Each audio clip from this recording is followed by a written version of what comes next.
All right, folks, buckle up, because today we are diving headfirst into some seriously deep philosophical waters. Oh, yeah. We're talking Søren Kierkegaard, Yeah. Fear and Trembling. Fear and Trembling. Let me tell you, this is not your typical light beach read. No. This book, it grapples with the whole idea of faith, Right.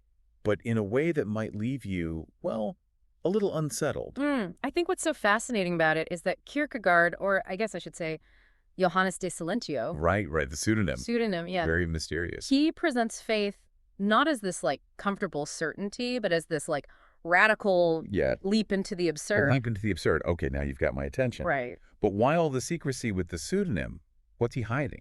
I don't know if it's so much about hiding as it is about emphasizing how personal faith is. Okay. And also how silent it can often be. Oh, interesting. So the pseudonym, it kind of allows him to explore these ideas without, claiming to have all the answers. So it's more like he's inviting us into a conversation, like a struggle, instead of just laying down the law, I like that. Yeah. So tell me a little more about this leap into the absurd. Okay. What does that even mean when we're talking about faith? Well, think about the central story that Kierkegaard keeps going back to, Okay. Abraham and the sacrifice of Isaac. Right. It's a story that's both deeply disturbing, Yes. but also, I think, profoundly moving. It is. You have Abraham, this man of faith, commanded by God to do something that, on the surface seems totally immoral, kill his own son. Yeah. So it's just this situation that just defies reason and ethics and everything we hold dear. That's right. You It's a story that has always really troubled me, to be honest. Yeah. How can a loving God demand such a horrific act? Yeah. And how could Abraham even consider going through with it? Well, and that's exactly Kierkegaard's point. He uses this extreme example to show us that faith isn't about blind obedience. Right. Or easy answers, Yeah. It's about confronting the limits of what we can understand. Okay. Facing this dread and uncertainty that comes with trusting in something we can't even really comprehend. So you're saying it's about pushing past the fear and trembling, as the title suggests. Exactly, yeah. But how do we reconcile that with, what's ethical, what's moral? Right. Is Kierkegaard saying we should just throw morality out the window? Well, not quite.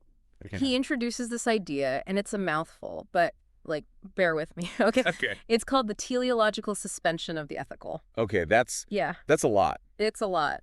But I'm with you. Keep going. Okay, so he's basically arguing that faith can sometimes require us to act in ways that seem to go against our normal ethical duties. Wait. Can you maybe unpack that a little bit for me? It sounds a little dangerous. Yeah. No, it's a very radical concept. Yeah. So think of it this way.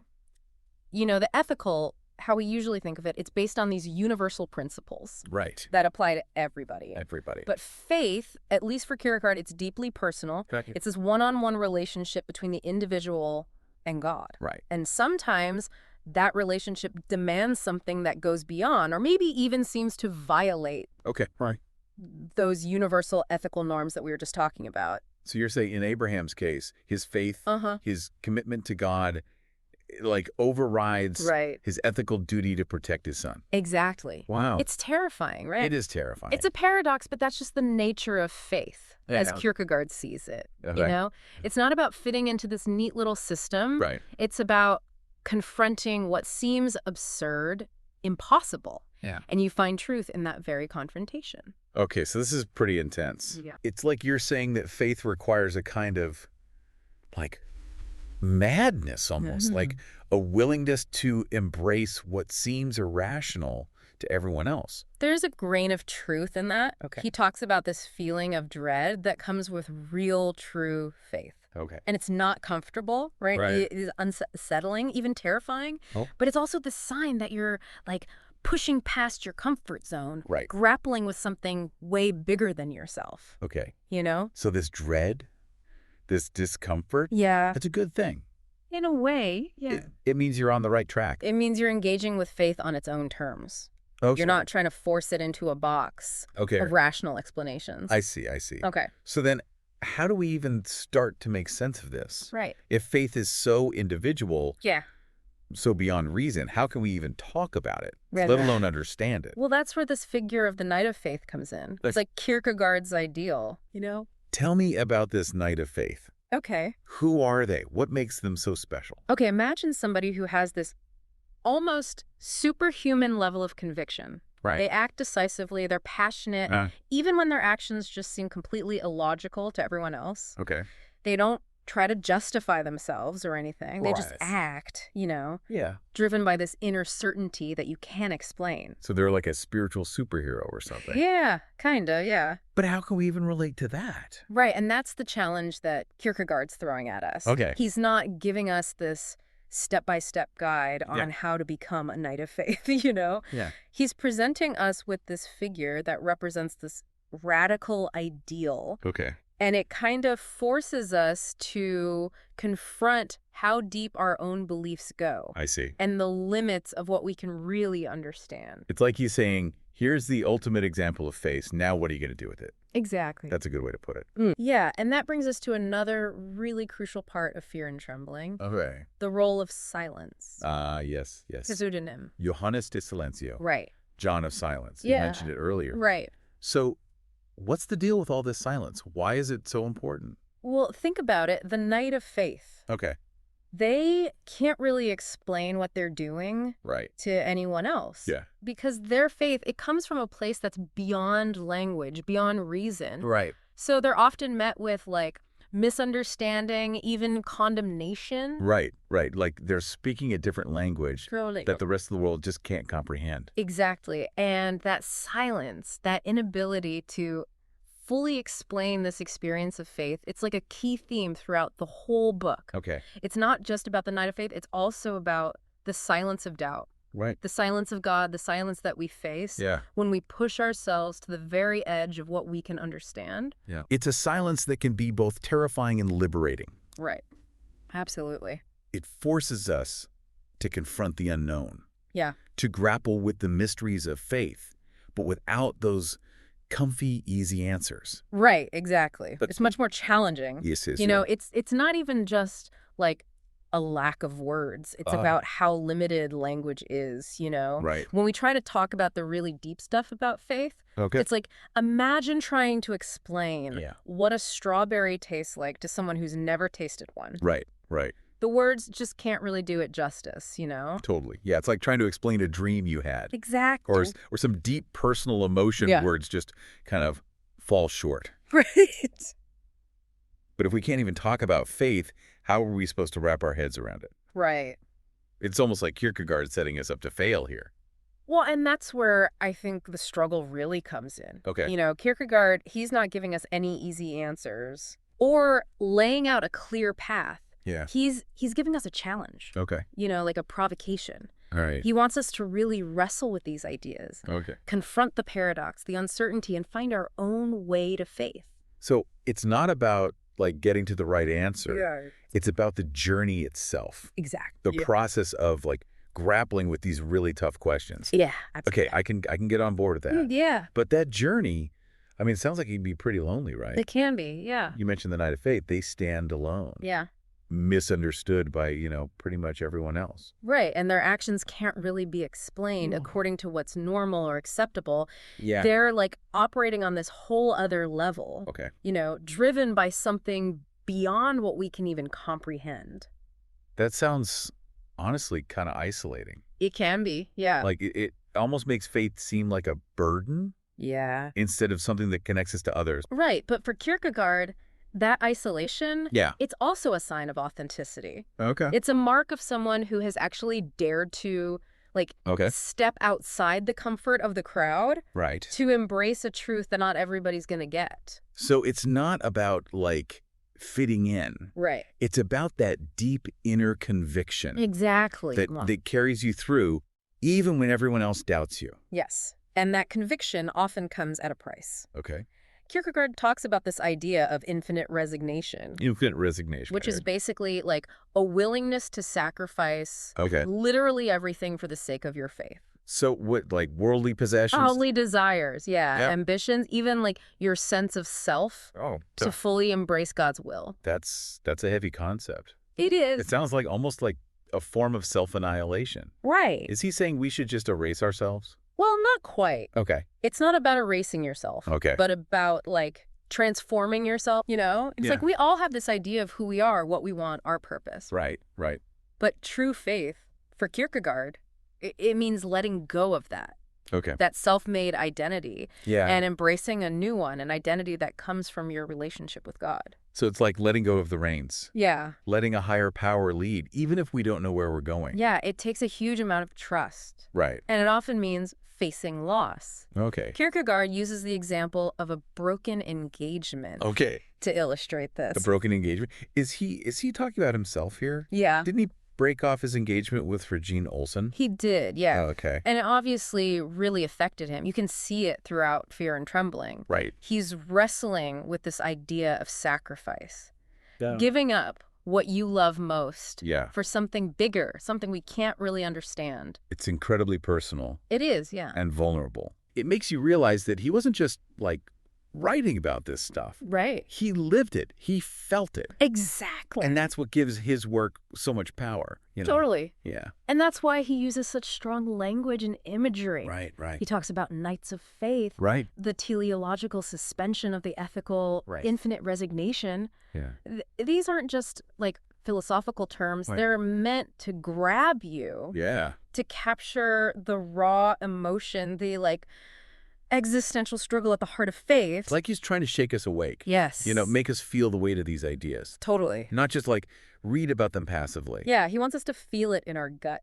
Yeah. You know? Okay. To experience that same dread, that same uncertainty, that same awe that he felt. It's a challenging invitation. It is. But it's also, like, so compelling. Yeah. I mean, who hasn't struggled with doubts? Right. Questions about, like, the meaning of life, the struggle to make sense of faith and reason. Right. These are, like, universal human experiences, and Kierkegaard isn't afraid to dive right into them. Yeah. The messy, complicated reality of it all. Right. He doesn't offer these easy solutions No. or comforting little sayings. Yeah. He forces us to look at the hard questions, Right. grapple with the paradox, and find our own way through the darkness. It's like he's saying, if you want to find truth, you got to get lost first. That's a great way to put it. Yeah. And that's where the real journey starts. Okay. The journey inward, Okay. you know, to the depths of ourselves, where we face our fears, our doubts, Right. our deepest desires, and Yeah. ultimately our relationship with God.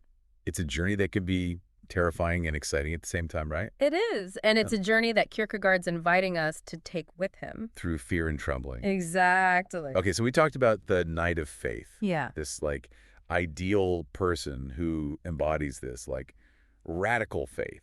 But what about the rest of us? Yeah. The people who struggle, who doubt, Right. who wrestle with what it means to believe. Yeah. What does Kierkegaard say to them? Well, that's where his ideas about despair become really important. Okay. He sees despair not just as sadness or a lack of hope, Right. but as, like, a fundamental way of being, like Yeah. a refusal to accept who you are Really? as God created you. Wow, so despair isn't just an emotion, it's like a spiritual condition? Exactly. And he actually identifies two kinds of despair. Okay, two kinds are. Despair of not being yourself Okay. and despair of being yourself. Okay, hold on. Break those down for me. Okay. They sound kind of contradictory. Yeah, they do. It's paradoxical, right? Yeah, how can you despair of both being and not being yourself at the same time? Well, think about it this way. Okay. Despair of not being yourself, it's like this desire to be someone else. Okay. Someone you think is better than you, Right. more successful, more worthy of love. Right. It's rejecting your own unique self, Okay. you know, wanting to escape who you are. So, like, chasing after something you could never actually reach. Right, yeah, like this constant striving, Right. feeling like you're not good enough, Right. trying to be this ideal version of yourself that doesn't even exist. I've definitely felt that. Yeah. And this leads to, like, what, envy, resentment? Yeah, exactly. You're constantly comparing yourself, Yeah. feeling like you're falling short, Right. you know? Okay, and what about the despair of being yourself? Okay, this one's a little more subtle. Right. It's not about rejecting who you are, Right. but it's like refusing to accept the responsibility Oh, okay. that comes with being you. Interesting. It's like being afraid of your own freedom, Okay. you know, just wanting to blend in, Yeah. avoid the risks and challenges of, like, really being yourself. So like shrinking yourself down. Yeah, like trying to be small, insignificant, Right. to avoid attention, Yeah. or like pain, disappointment. Okay, I see that. Yeah. Like almost a spiritual laziness or No, something. like a refusal to grow, to change, to become who you're supposed to be. And this can lead to what, like a feeling of apathy? Yeah, apathy, boredom, Okay. this sense that nothing really matters. Right, so it sounds like both types of despair lead to this, like Yeah. spiritual deadness. Exactly. You know, disconnected from God, disconnected from our true selves. Yes, and Kierkegaard says the way out of despair is through faith, Okay. through recognizing that we depend on God Right. and being willing to surrender to his will. So accepting ourselves, Yes. flaws and all, Uh-huh. and trusting that God has a plan, Exactly. even we don't get it. Yeah, it's about embracing your limitations, your vulnerabilities, Okay. and finding freedom in that surrender. But it's easier said than done, right? It's definitely not easy. How do you actually overcome despair? It Goodness. feels so deeply rooted. It's a struggle. It's a process. Yeah. You have to face your fears, your doubts. Right. And ultimately choose to trust in something bigger than yourself. Okay. And that's where the Night of Faith can be so inspiring. Because they embody that trust, Yeah, that willingness to leap into the unknown, exactly. even when you're feeling despair. They show us that it's possible Okay. to move past despair to find joy, Yeah. meaning even in the middle of suffering, Right. uncertainty. So they're like a beacon of hope Yeah. that faith can really change us, Mm-hmm. even if the path is tough and lonely. Exactly. Okay. So if the Night of Faith is like this one extreme, Yeah, the ideal of complete surrender and trust, right, and the person struggling with despair is the other extreme, right. you know, refusing to accept themselves and their place in the world. Yeah, Where does that leave everyone else? The Right. people who are somewhere in between, yeah. who haven't made that leap of faith yet. That's a great question. Yeah. And I think Kierkegaard gives us some clues through his exploration of what he calls the stages on life's way. Stages on life's way. Okay, what are those? Yeah. Is it like a spiritual ladder we have to climb? It's not quite that simple. Okay. He lays out 3 main stages. Okay. The aesthetic, Okay. the ethical, and the religious. Right. And each stage is a different way of Yeah. like relating to the world. Right, relating to yourself. Okay, break them down for me. All right, so the aesthetic stage, Yeah. it's all about pleasure, beauty, Okay. instant gratification, Right. living in the moment, Okay. seeking out new experiences, Right. avoiding boredom at all costs. So like live fast, die young. It can be like that, Okay. but it's not necessarily about recklessness. Right. It's more about like a kind of shallowness, Okay. a lack of depth or commitment. Yeah. The aesthete, they're always searching for the next thrill, Right. the next distraction, Yeah. but they never really find what they're looking for. Like chasing a mirage. Exactly. Yeah. And eventually all that chasing pleasure, Yeah. it leads to this emptiness, this Mhm. feeling that there's got to be something more to life. Okay, so that's where the ethical stage comes in. Exactly. Right. The ethical stage. Mm. It's a shift from like what's subjective to what's objective, from the individual to what's universal. Okay. It's about recognizing moral principles, Right. taking responsibility for your actions, Yeah. and living by a certain code. So it's about moving beyond like just pleasing yourself Right. and embracing a sense of duty, Yeah. commitment to something bigger. Exactly. Oh. The ethical person cares about justice, fairness, Yeah. the well-being of others. Right. They want to live a good life, Right. make good choices, Right. contribute to society. It sounds like a much more mature, Right. fulfilling way to live than the aesthetic stage. Yeah.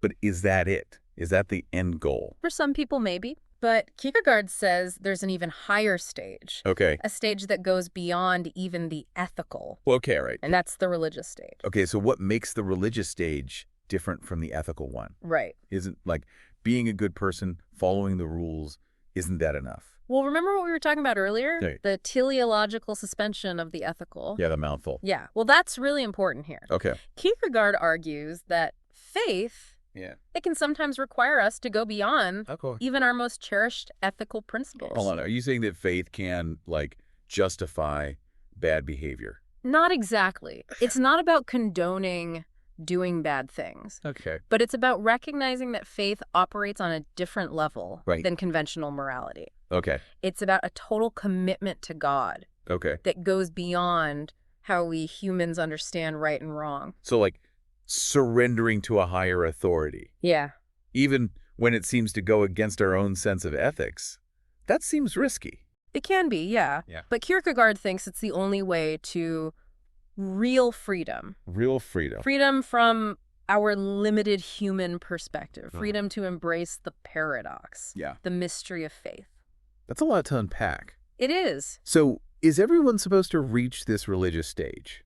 Not necessarily. Yeah. He doesn't see these stages as some rigid ladder Right. that everyone has to climb. Okay. He sees them as different ways of being, Right? different ways of experiencing the world. Okay. And he knows that not everyone will feel called to the religious stage. So it's more about, like, figuring out where you are on that spectrum Yeah. and then trying to live authentically within that state. Exactly. And Yeah. he really stresses that each stage has its own challenges, its own potential for growth and fulfillment. Okay. It's not about saying one stage is better than another. Right, right. It's about seeing the value in each one. That's a really interesting way to think about it. Yeah. It takes the pressure off. Like, you don't have to reach some predetermined spiritual goal. Exactly. It's more personal, Yeah. more nuanced. Yeah. Yeah. And I think that's one of the most powerful things about Kierkegaard's work.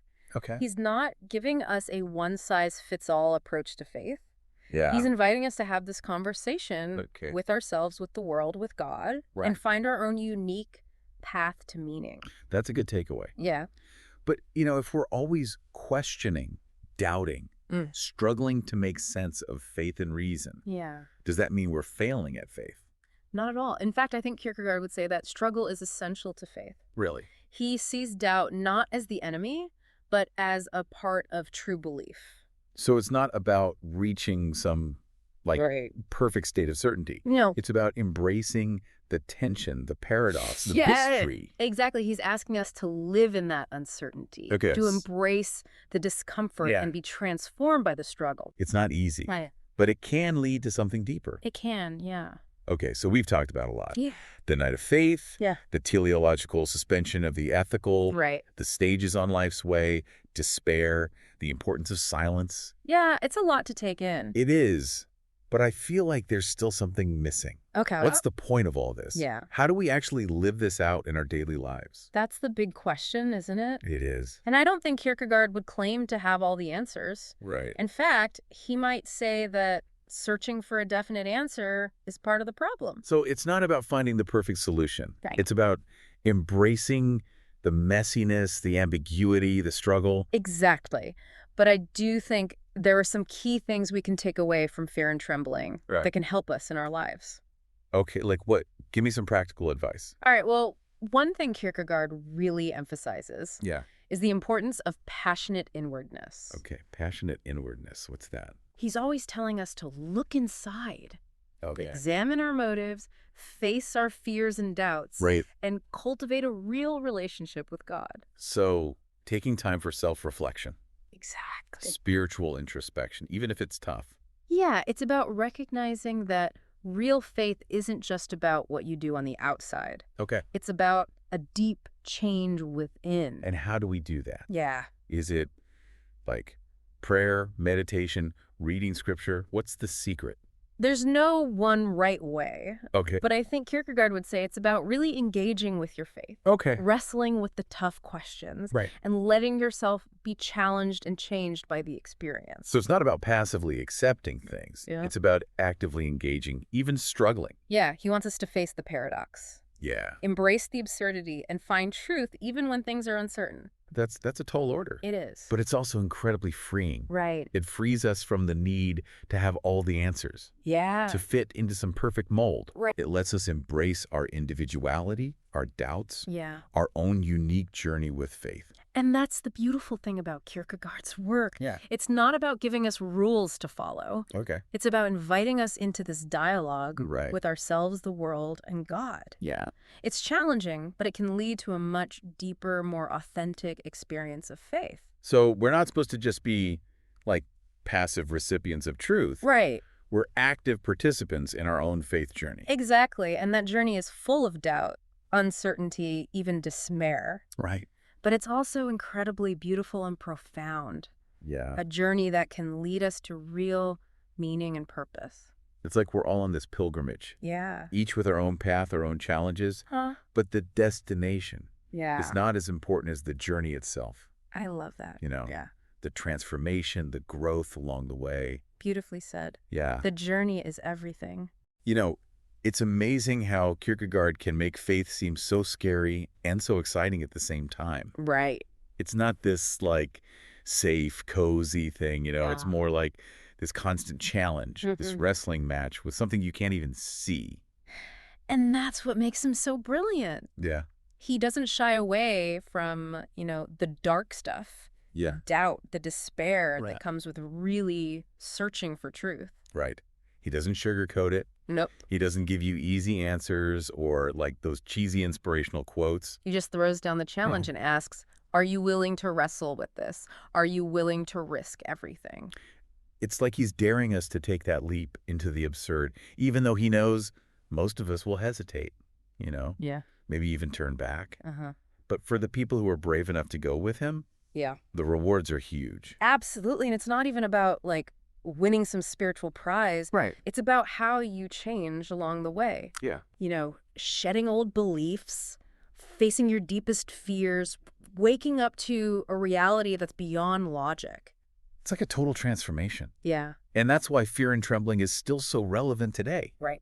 It speaks to that deep human need for meaning, Yeah. purpose, for something that takes us beyond the everyday, the ordinary. Exactly. And it does it in a way that's both smart and Yeah. personal. Right. Kierkegaard's not just talking about abstract ideas. Right. He's sharing his own struggles, Right. his own doubts, his own journey of faith. Right. He's letting us in, kinda. Yeah, and inviting us to join him. Okay. Wrestle with the same questions, face the same paradoxes. It's like he's saying, hey, I'm figuring this out too. Let's do it together. Exactly. And that sense of, companionship, Yeah. of going through it together, that's really powerful. Yeah, it is. It makes the journey less scary, less lonely. Makes you feel braver, Yeah, it gives you the courage to keep going. even when you feel lost. So, for those of us who are still, wrestling with these ideas, Yeah. haven't quite taken that leap of faith, Right. what's the next step? Okay. What can we take away from Fear and Trembling to help us on our own journeys? Well, I think one of the most important things is honesty. Okay. Kierkegaard really pushes us to be honest with ourselves, Right. to confront our doubts, Yeah. acknowledge our fears. Okay. He's not interested in a faith that's based on, blind obedience Right. or pretending things are okay when they're not. Okay. He wants a faith that's based on truth, Yeah. even if that truth is hard to swallow.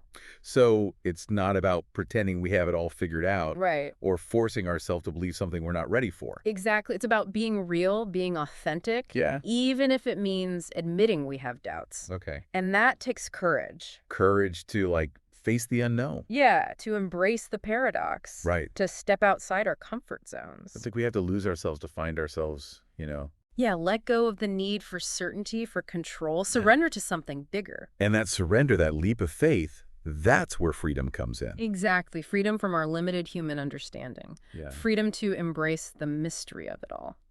As we wrap up our deep dive into Fear and Trembling, I'm left with this feeling of, possibility, Yeah. of a journey that's just getting started. A journey that'll probably have its bumps along the way, Yeah. but also moments of incredible beauty and insight. Absolutely. And I think the most important thing is it's your journey. Right. Kierkegaard doesn't give us a map to follow. Right. He just shows us the general direction, Right. gives us the tools and the inspiration to find our own way. So for all of you listening out there, Yeah. I encourage you, pick up a copy of Fear and Trembling Mm-hmm. and start your own journey of discovery. Wrestle with the ideas, face the paradoxes, see where it takes you.